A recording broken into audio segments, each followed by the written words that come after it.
Irmãos, abramos a palavra de Deus no livro de Gênesis, capítulo 1, verso 1. Nós vamos ler versos 1 e 2. Estamos dando início a uma série de mensagens expositivas nos 11 capítulos iniciais do livro de Gênesis. Gênesis, capítulo 1, versos 1 e 2.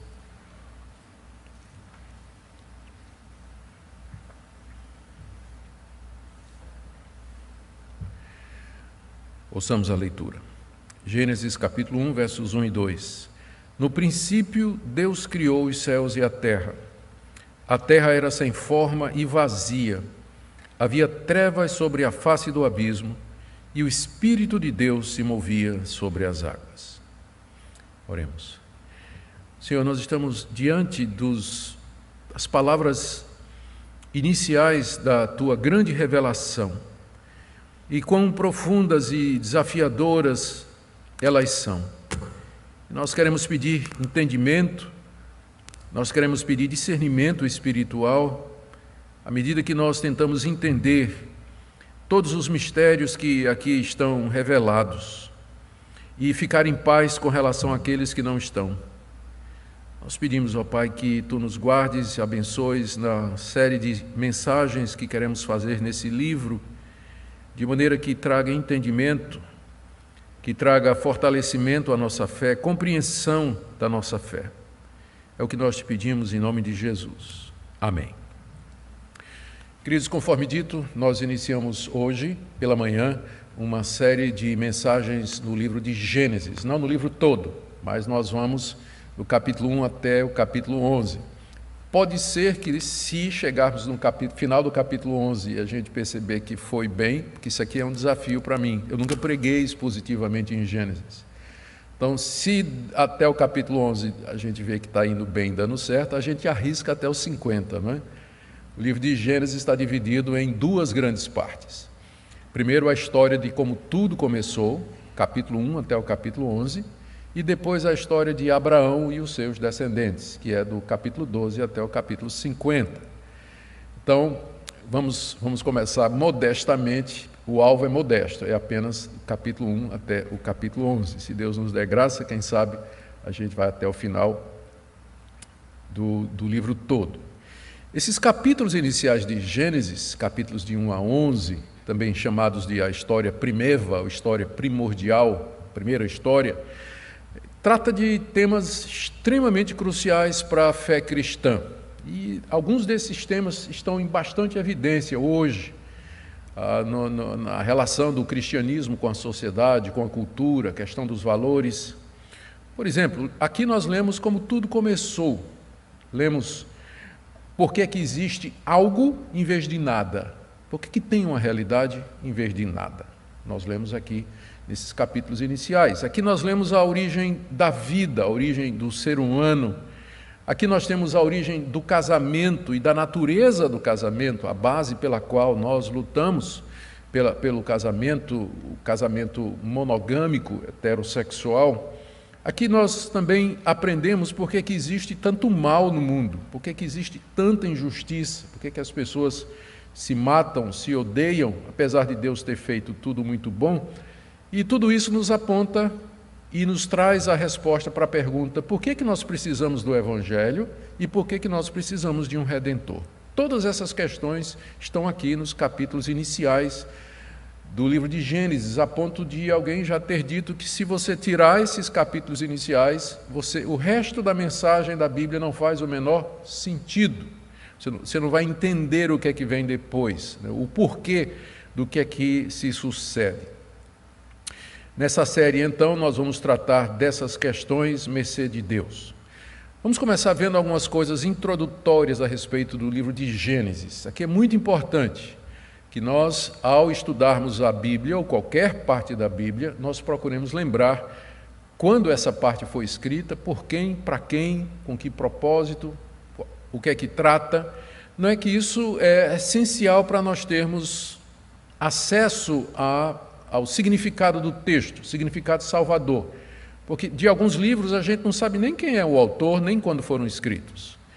Entretanto, qualquer pessoa lendo a Bíblia com o uso ordinário, o uso normal das suas facilidades, pode chegar ao conhecimento salvador de Jesus Cristo, lendo a Bíblia normalmente. Mas você tendo o conhecimento mais aprofundado dessas circunstâncias, isso lhe dá uma clareza maior em você entender a mensagem da Bíblia. Por isso que nós queremos fazer algumas questões, ou trazer algumas questões introdutórias aqui. Primeiro, Gênesis é o primeiro livro da Bíblia, seu nome significa princípio, palavra grega, hebraica, bereshit, que é logo a primeira palavra. Então, é isso que dá o nome ao livro de Gênesis, ele é o livro do princípio.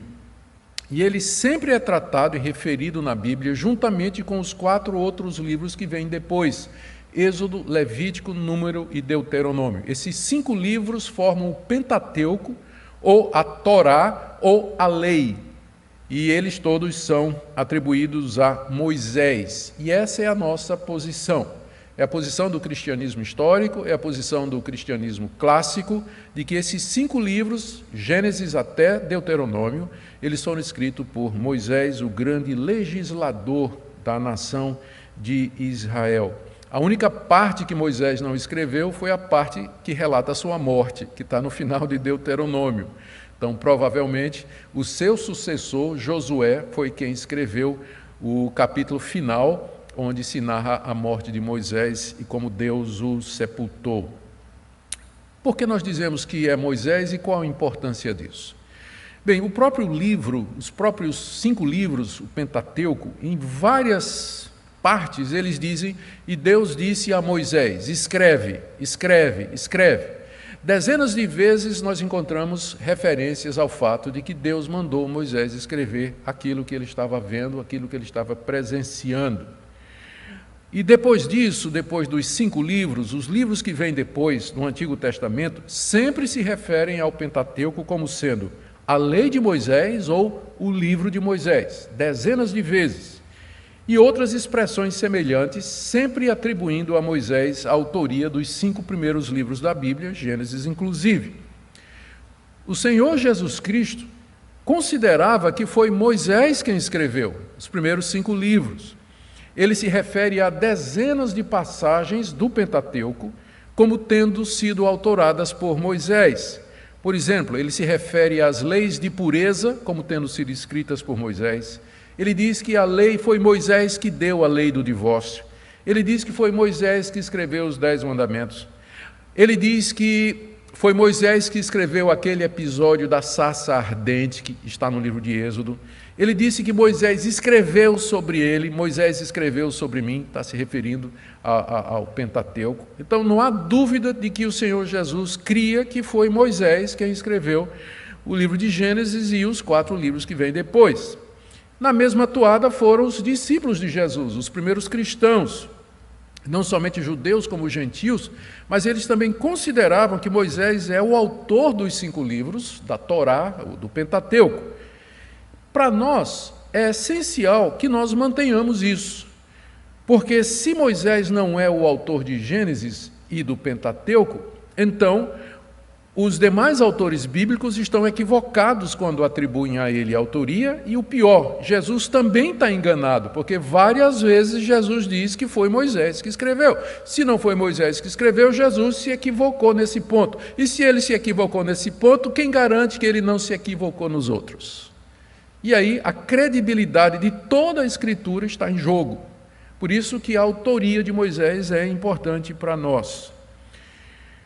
Moisés escreveu esses 5 livros, Gênesis a Deuteronômio, durante os 40 anos que Israel permaneceu no deserto. Foram 40 anos de peregrinação, de viagens, onde Deus revelou-se à nação de Israel, sustentou aquele povo durante 40 anos com pão caído do céu, fez sinais e prodígios e estabeleceu a autoridade de Moisés. Nós temos convicção bem clara de que, pelo menos o livro de Deuteronômio, ele foi escrito às vésperas da entrada na Terra Prometida. Moisés já sabia que não ia entrar na Terra Prometida, e ele fez vários discursos, 5 discursos, ali nas planícies de Moabe, à beira do rio Jordão. Do outro lado estava a cidade de Jericó. Ele fez 5 grandes discursos que compõem o livro de Deuteronômio, preparando o povo para entrar na terra prometida. É chamado de Deuteronômio, é uma combinação de 2 palavras gregas que significa repetir a lei, ou a lei de novo, onde Moisés repete tudo o que ele disse de Gênesis até o livro de Levítico. Então, ali, prestes a entrar na terra prometida, quando todo o povo estava se preparando para atravessar o Jordão e entrar na terra prometida. É nessa ocasião que ele escreve o último livro, Gênesis, tendo sido escrito um pouco antes também. Com que propósito, então, Moisés teria tido o trabalho de escrever esses 5 livros no deserto, preparando ou às vésperas do povo entrar na terra prometida? Nós podemos pensar em várias razões, sem entrar na questão divina, de que o plano de Deus era que tudo isso ficasse registrado para toda a história, para nós hoje que estamos aqui. Mas sem entrar nessa perspectiva divina, quais seriam, humanamente falando, as razões pelas quais Moisés teria escrito esse livro? Primeiro, ele queria reorientar a visão de mundo dos israelitas. Os filhos de Abraão tinham passado 400 anos no Egito, e lá eles tinham adorado outros deuses. Eles tinham aprendido a ver o mundo como os egípcios viam. Eles tinham adorado a natureza, eles tinham perdido o conceito de Deus. Quando Moisés foi lá dizer para eles, o Deus dos seus pais me mandou aqui, quem é esse Deus? Os israelitas foram, durante 400 anos, reorientados a pensar de uma maneira diferente daquela de Abraão, Isaque e Jacó. Então, era preciso que eles tivessem por escrito, um relato por escrito, da origem da fé deles, como tudo começou, quem é Deus, a aliança de Deus com os seus pais, as promessas que Deus tinha feito para eles, a lei de Deus. Era preciso dar tudo isso.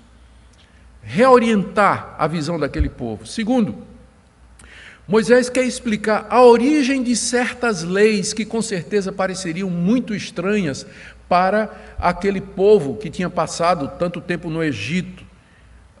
Por exemplo, por que guardar o sábado? Nós vamos ler, porque Deus criou o mundo em 6 dias e descansou no 7º. Ou por que ser fiel no casamento? Porque Deus só criou um homem e só criou uma mulher. Não criou 2 homens e uma mulher, nem uma mulher e 2 homens. Ele criou o primeiro casal. Então, essa é a razão pela qual não adulterarás. Por que tem pena de morte? Porque Deus fez o homem à sua imagem e semelhança. E Deus zela pela vida. Deus é pró-vida. Deus é pró-vida. Por que é proibido adorar a Deus através de imagens? Nós durante 400 anos adoramos lá no Egito através de imagens. Por que agora essa proibição? Porque Deus é espírito, Ele não é a natureza, Ele já existia antes de tudo que há, Ele é que criou todas as coisas. Você não pode adorar a natureza em vez de adorar o Criador. Então, a origem de todas as leis está no livro de Gênesis. Por que é que Deus deu essas leis? Qual o sentido delas? Qual o propósito delas? E também havia uma outra questão que era importante. Qual é a base moral para a gente invadir essa terra, matar esse povo e tomar conta dessa terra? Nós vamos saquear esse povo. São 7 nações que estão em Canaã. E Deus está mandando que a gente vá lá, destrua essas nações e se aposse da terra deles, da riqueza deles, das vinhas. Por que isso? Resposta: porque Deus criou a terra. Ele criou tudo o que existe, portanto Ele dá a quem Ele quer. Ele pode fazer da terra o que Ele quiser. Por isso Ele está dando a vocês essa terra. É dele para Ele dar a quem quiser. A escritura do universo está na mão de Deus. Ele dá a quem Ele quer. E além do mais, como Ele é o Criador do homem, e porque o homem caiu, Deus se reserva o direito de julgar as nações, de castigar as nações, e vocês vão entrar como instrumento do juízo de Deus contra esses povos que se desviaram dele. Era preciso explicar aos israelitas qual é a base moral pela qual eles iam entrar ali naquela terra e destruir todas aquelas nações e tomar posse da terra deles. Era preciso mostrar também a superioridade de Deus aos deuses do Egito e aos deuses dos cananeus, os povos que habitavam naquela terra. Lá no Egito, os israelitas tinham adorado o Deus Sol, mas agora eles vão aprender que Deus criou o sol. Deus criou o sol. Deus é superior a todos os deuses do Egito e superior aos deuses que eles vão encontrar ali em Canaã, que são adorados por aqueles povos. Porque nós, eles poderiam perguntar, porque diante de tantas nações, o poderoso Egito, a grande Mesopotâmia, por que somente a nós Deus escolheu? E a resposta está no livro de Gênesis. Porque ele amou Abraão, ele chamou Abraão, escolheu Abraão de entre todos e disse: eu faço uma aliança contigo e com a tua descendência. Entende por que Gênesis é importante? Ele dá a base de tudo mais, ele explica tudo. E o povo precisava saber isso antes de entrar na terra prometida. Precisava saber que Deus tinha feito uma aliança com Abraão e com seus descendentes, que Deus tinha prometido dar aquela terra. Há 400 anos atrás, Deus tinha prometido que aquela terra seria deles. Deus fez uma aliança que tinha condições que precisavam ser obedecidas e tinha também promessas, e a mais importante era de que deles viria aquele que seria o Salvador do mundo. Em tua descendência serão benditas todas as nações da terra. Por isso que Moisés escreveu Gênesis. Por isso que ele escreveu antes de entrarem na terra prometida. Por isso que Gênesis está na Bíblia. Por isso que o nome é Como Tudo Começou. O início de tudo. Por isso que sem Gênesis o resto da Bíblia não faz sentido. Não faz sentido. A gente pergunta, né, como é que Moisés soube de tudo isso? Quais foram as fontes que Moisés usou para escrever? Ele certamente não estava lá no início, né? Então como é que ele sabe que foram 7 dias? Como é que ele sabe a sequência? Ele não estava lá no jardim quando o homem caiu. Quais são as fontes de informação para Moisés ter escrito esse livro? Com certeza, em primeiro lugar, revelações diretas de Deus. O tempo todo, no Pentateuco, Moisés aparece como sendo aquele com quem Deus falava, como quem fala com seu amigo. Deus aparecia a Moisés e eles conversavam cara a cara, cara a cara. Então, quanta coisa Moisés não recebeu diretamente de Deus. Além disso, haviam as tradições orais que remontavam lá ao próprio Éden. Adão passou para os seus filhos, o que é que aconteceu? Que passaram para os seus filhos de geração em geração. Deus preservando até que chegasse em Moisés a tradição oral daquilo que tinha acontecido lá no início, o testemunho ocular de quem esteve lá, Adão e Eva, até chegar a Moisés. Já tinha algumas fontes escritas, inclusive, que circulavam com algumas dessas histórias. Nós lemos no Pentateuco menção ao livro dos justos. Livro dos justos. Que livro é esse? A gente não tem ideia, mas é uma fonte escrita que talvez foi usada por Moisés para compor o Pentateuco e que remonta lá ao começo. É verdade que havia relatos da criação entre outros povos, nós sabemos disso. Além do livro de Gênesis, você encontra relato entre os sumérios, você encontra relatos babilônicos e dos egípcios a respeito de como tudo começou, de como as coisas tiveram origem. E Moisés era versado em toda a sabedoria e toda a ciência do Egito, nos diz lá o livro de Êxodo. Ele foi criado na corte de Faraó, ele tinha acesso a todas essas cosmogonias, é o nome que a gente dá, a origem dos céus, ou teogonias, a origem dos deuses. Isso era comum naqueles povos, Moisés tinha acesso a tudo isso. E é interessante que essas histórias, né, elas falam sempre de que no começo era um caos primitivo. As águas e as trevas sempre existiram e os deuses brigavam entre si. Tinha um Deus que era o Deus principal que queria manter ordem, mas os subdeuses viviam brigando, era uma confusão. Que diferença, se você um dia tiver a oportunidade, leia o relato das teogonias ou cosmogonias dos pagãos, descrevendo como é que tudo começou, e compare com o relato de Gênesis. Você vai ver que diferença marcante. O que nós temos aqui é o relato verdadeiro que foi preservado por Deus de como tudo começou. Deus, através da descendência de Sete, uma vez que Abel morreu, da descendência de Sete, Deus veio preservando via Noé e até chegar em Moisés, que relatou e que serve de base, então, para o livro de Gênesis que nós temos aqui. Então, estas são algumas questões iniciais a respeito do livro de Gênesis. Elas são importantes porque nos dão o quadro maior e vão nos ajudar a entender algumas das coisas que nós encontramos aqui nesses capítulos iniciais. Depois, vencidas essas questões, vamos então ver primeiro o que Moisés ensina sobre Deus, nesses 2 versículos. No princípio, Deus criou os céus e a terra. A terra era sem forma e vazia, havia trevas sobre a face do abismo e o Espírito de Deus se movia sobre as águas. O que nós aprendemos sobre Deus a partir desse relato? Primeiro, que Deus sempre existiu. Você nota que Moisés aqui não explica a origem de Deus, ele apresenta Deus. No princípio, Deus. Quem Deus é, de onde ele veio, nenhuma palavra. Deus é apresentado como sendo autoexistente, como sendo eterno, não tem princípio, não tem fim. Ele já existia antes do mundo ser criado. Em contraste com os deuses do Antigo Oriente, nessas teogonias que eu falei, que de alguma forma foram gerados do caos da matéria, que viviam em conflito entre si, o Deus de Israel é simplesmente apresentado como aquele Deus autoexistente, para quem não se precisa dar explicação. Por isso que o nome dele mais adiante, quando ele se revela, é esse, Yahweh. Eu sou o que sou. Você não tem como me definir. Eu sou o que sou. No princípio, Deus. Deus. Ele é antes de todas as coisas, ele sempre existiu, ele não tem início, ele não tem começo, ele não foi gerado. Nunca houve um momento de tudo que existe em que Deus não fosse. Ele era, é e sempre será o que ele é. Eu sou o que sou.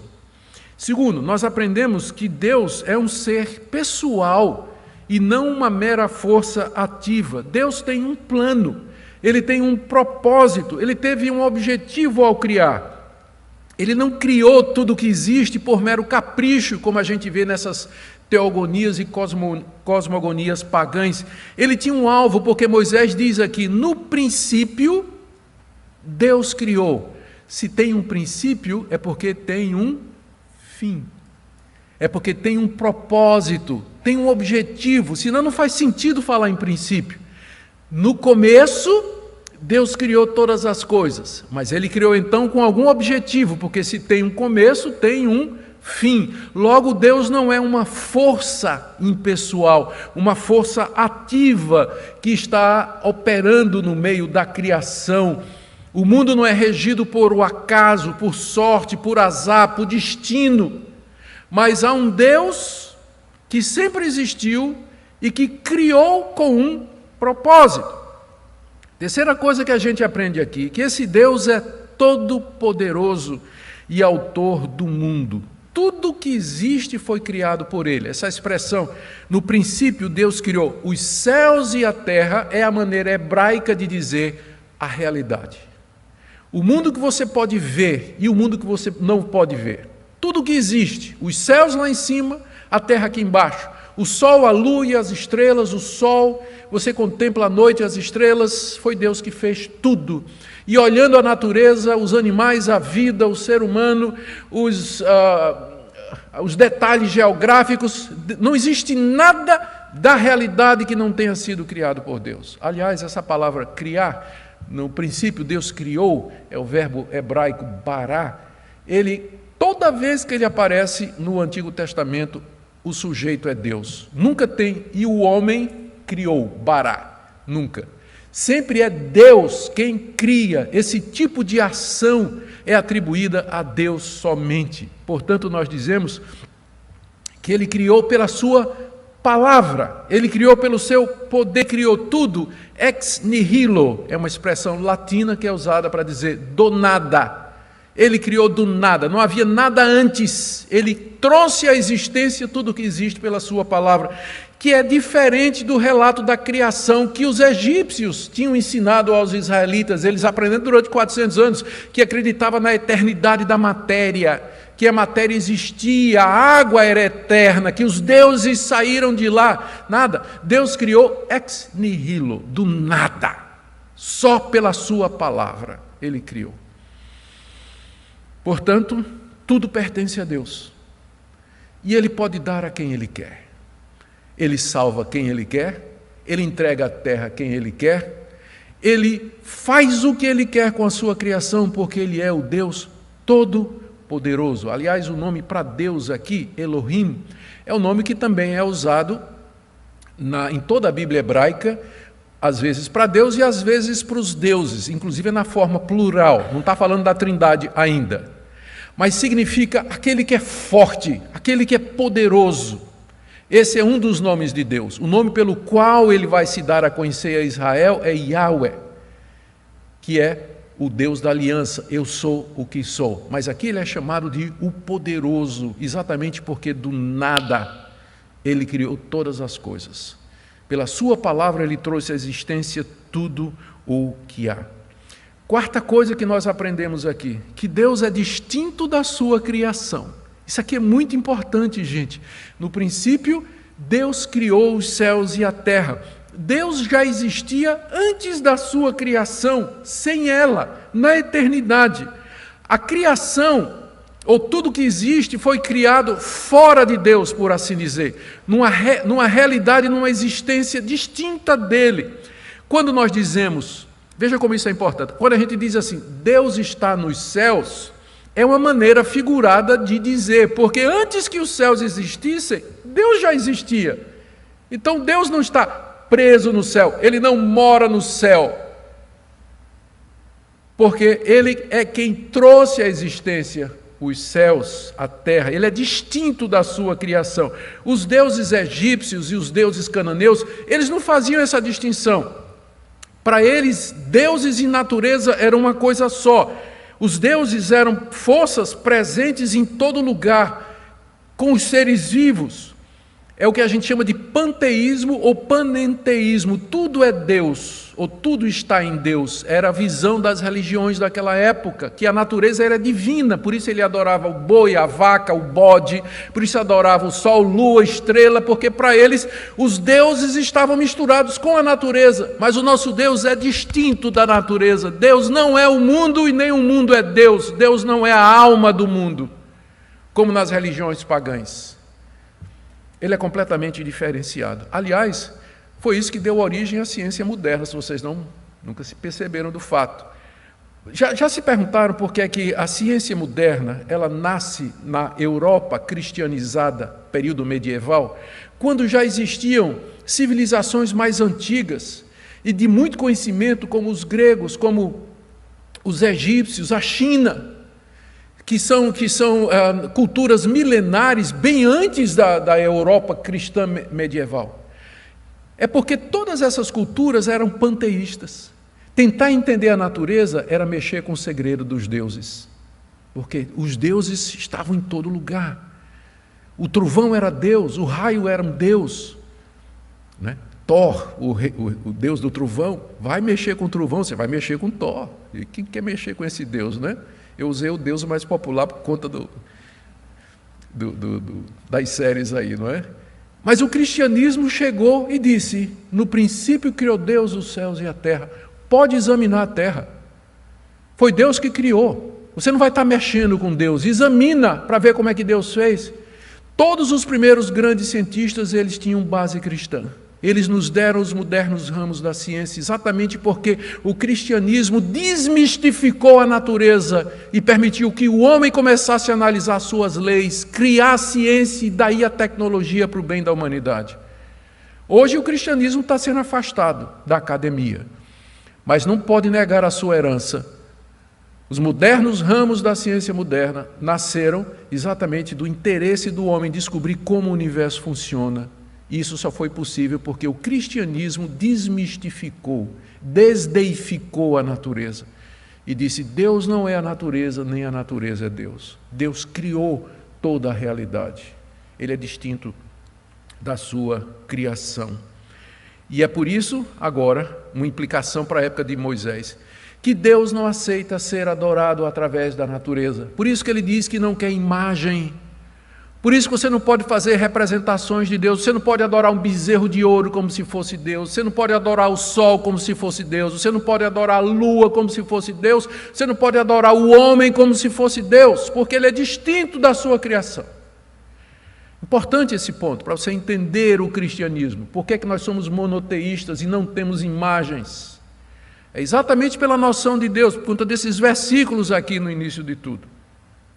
Quinto, nós aprendemos que embora Deus Ele não é a sua criação e não deve ser confundido com ela, entretanto Ele está presente. Nós vamos ver no verso 2 que o Espírito de Deus pairava sobre as águas. Deus presente. Ele não é a sua criação, mas Ele age nela, Ele está ativo nela, por isso que tudo lhe obedece.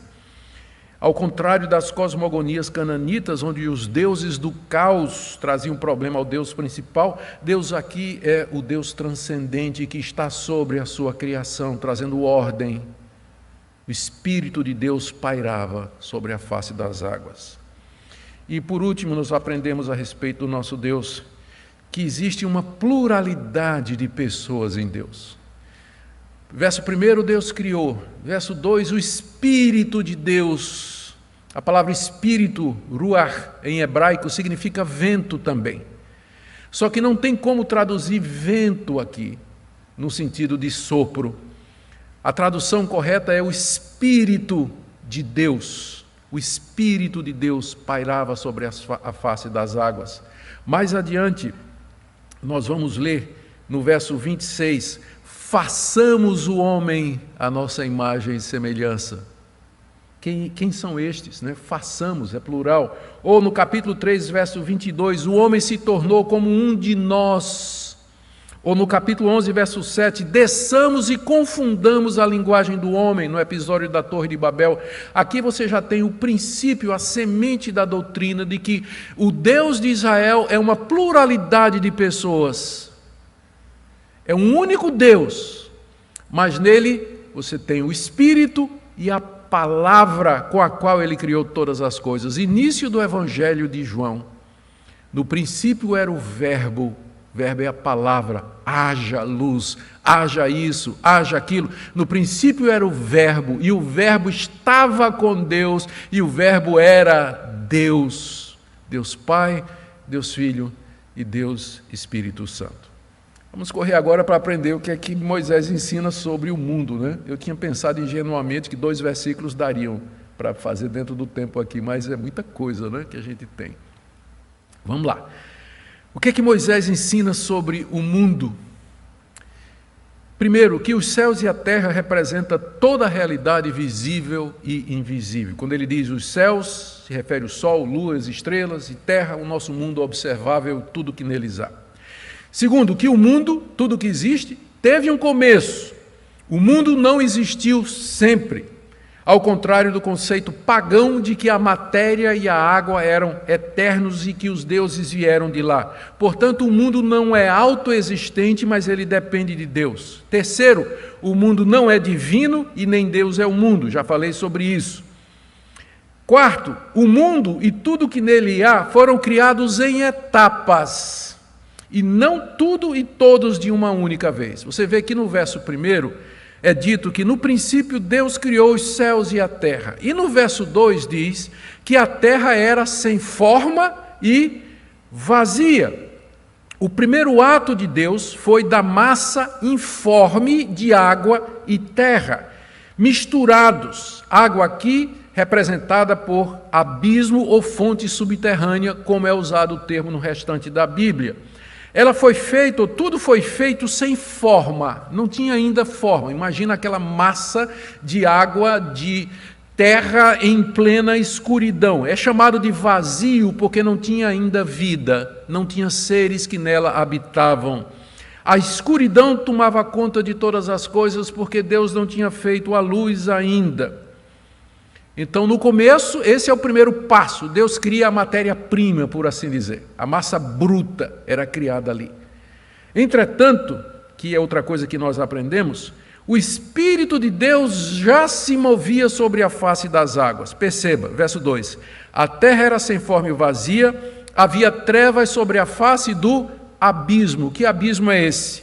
Resposta na frase seguinte. E o Espírito de Deus se movia sobre o abismo, sobre as águas. A palavra abismo aqui representa as águas. Então, toda aquela massa sem forma convoluta, mas o Espírito de Deus se movia sobre eles. Essa frase aqui, o Espírito de Deus se movia, esse verbo ele é usado várias vezes na Bíblia hebraica para significar uma ave chocando o seu ninho. Uma ave gigantesca sobre o seu ninho, chocando os ovos, preparando para que eles venham à luz. É o mesmo verbo que é usado aqui, o Espírito de Deus sobre a criação, sobre a massa informe, preparando para o próximo passo, que serão os 6 dias, onde Deus vai criar tudo direitinho, que é o que nós veremos na próxima mensagem, se Deus permitir. Espírito de Deus, isso significa que no tempo certo e no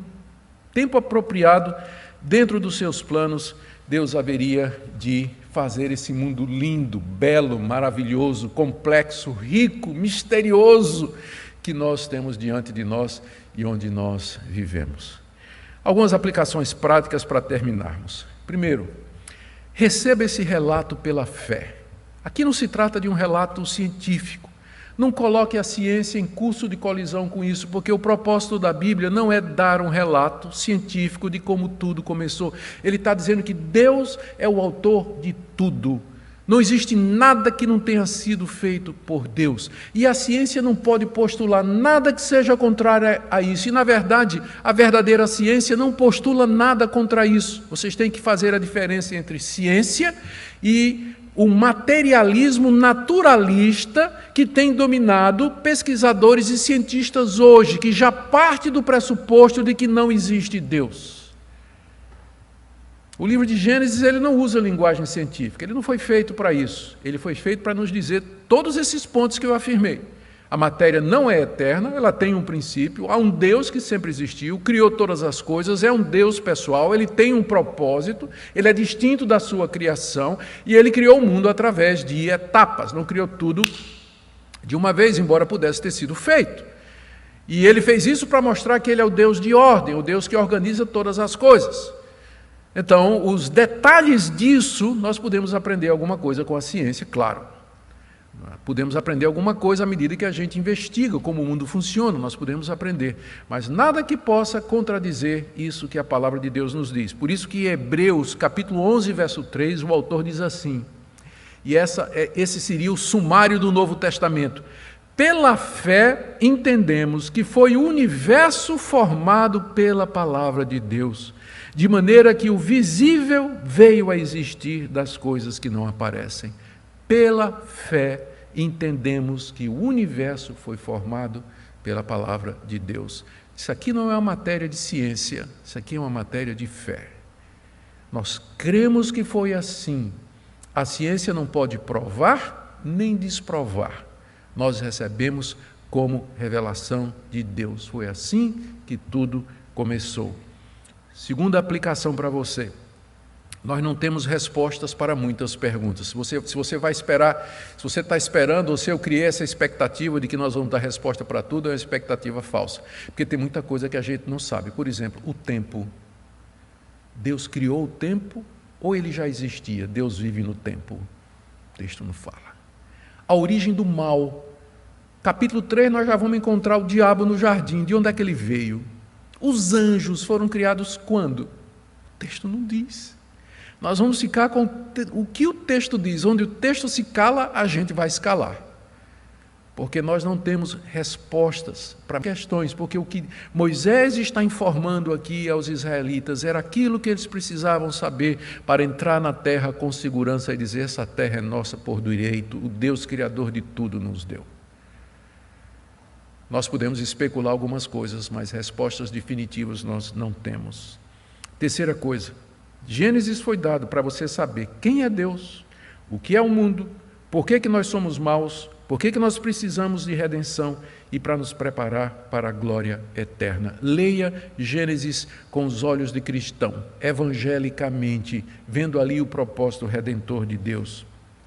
De qualquer forma, esses versos iniciais do livro de Gênesis ensinam que algumas visões de mundo são incompatíveis com a fé cristã e que não dá para conciliar. Por exemplo, que o mundo é dominado por duas forças, o bem e o mal, chamado às vezes de dualismo, às vezes de maniqueísmo, é completamente incompatível. Só existe um Deus. A visão que às vezes o pessoal tem, que Satanás tem o mesmo poder de Deus, é um Deus ao contrário, é contra isso aqui. Há um só Deus, Satanás, um anjo caído, criado por Deus, quando a gente não sabe, mas nunca é igual a Deus. Ou então a ideia da eternidade da matéria, que a matéria sempre existiu. Precisa fé para acreditar nisso, então eu prefiro crer num Deus criador como está aqui. Outros vão dizer que o mundo se autopariu, se autogerou. De repente, do nada, puf, apareceu alguma coisa. Me diga uma coisa, precisa mais fé para acreditar nisso do que para acreditar no relato de Gênesis, que o mundo se autogerou. Como alguns cientistas ateus têm dito hoje, porque não tem explicação. Não tem explicação. Nós adoramos ao Deus Criador, Supremo, Soberano do Universo, conforme nos é dito nessa palavra. Que nós nos curvemos diante dele nessa manhã, que nós o adoremos. Tudo isso é o palco que ele armou para a chegada do seu, como é dito a respeito de Jesus. Por ele, para ele, são todas as coisas. Nós vamos celebrar agora a vinda do Filho de Deus, que vai pisar no palco da história milênios depois de que tudo começou. E ele veio para ser o nosso Redentor. Amém? Nós vamos orar e em seguida passaremos à celebração da ceia.